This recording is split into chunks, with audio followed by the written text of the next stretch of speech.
आज का पहला पाठ प्रेरित चरित्र अध्याय 9 पद संख्या 31 से 42। कलीसिया पवित्र आत्मा की सांत्वना द्वारा बल प्राप्त करती हुई बराबर बढ़ती जाती थी।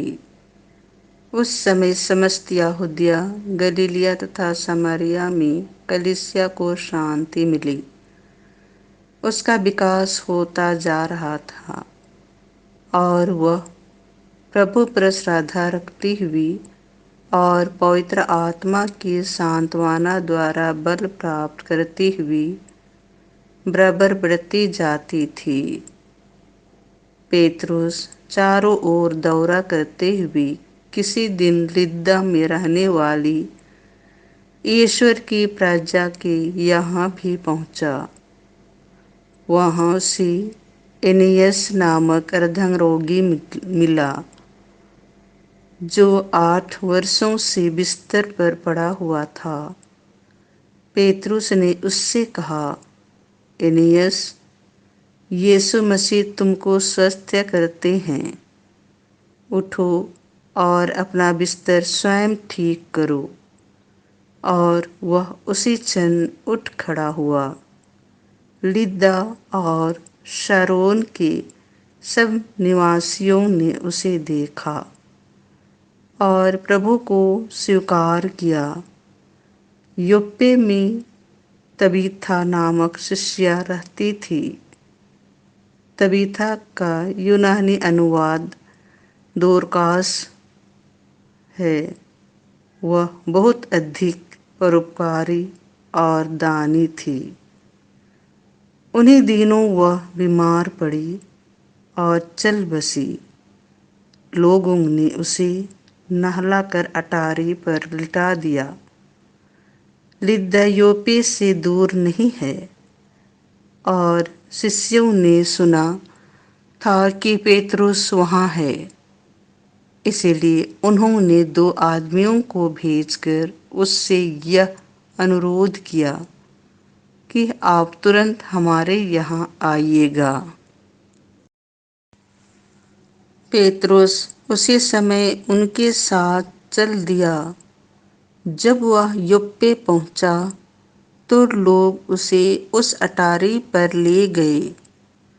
वहां सब विधवाएं रोती हुई उसके चारों ओर आ खड़ी हुई और वे कुर्ते और कपड़े दिखाने लगी, जिन्हें दोरकास ने उनके साथ रहते समय बनाया था। पेतरुस ने सबों को बाहर किया और वह घुटने टेक कर प्रार्थना करने लगा। इसके बाद वह साव की ओर मुड़कर बोला, तबीथा, उठो। उसने आंखें खोल दी और पेतरुस को देखकर वह उठ बैठी। पेतरुस ने हाथ बढ़ाकर उसे उठाया और विश्वासियों तथा विधवाओं को बुलाकर उसे जीता जागता उनके सामने उपस्थित कर दिया।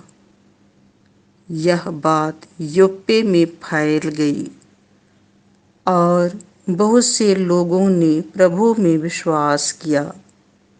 यह प्रभु की वाणी है। संत यूहन्ना के अनुसार पवित्र सुसमाचार अध्याय 6 पद संख्या 61 से 69। हम किसके पास जाएं? आपके ही शब्दों में अनंत जीवन का संदेश है। यीशु के बहुत से शिष्यों ने सुना और कहा, यह तो कठोर शिक्षा है, इसे कौन मान सकता है?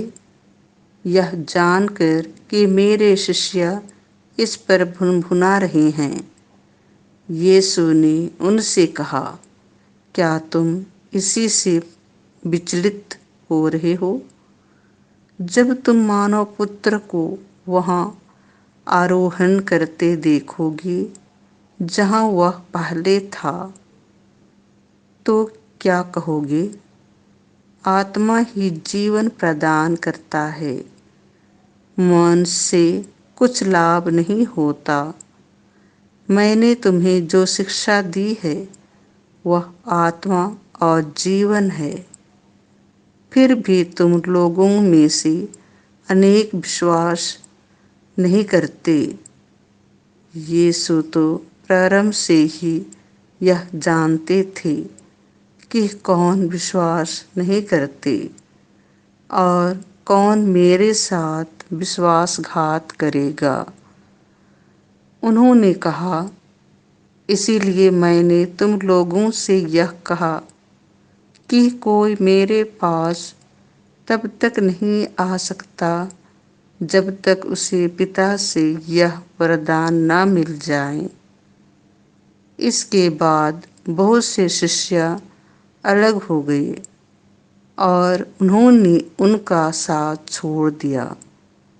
इसीलिए यीशु ने 12 से कहा, क्या तुम लोग भी चले जाना चाहते हो? सिमोन पेतरुस ने उन्हें उत्तर दिया, प्रभु, हम किसके पास जाएं? आपके ही शब्दों में अनंत जीवन का संदेश है। हमने विश्वास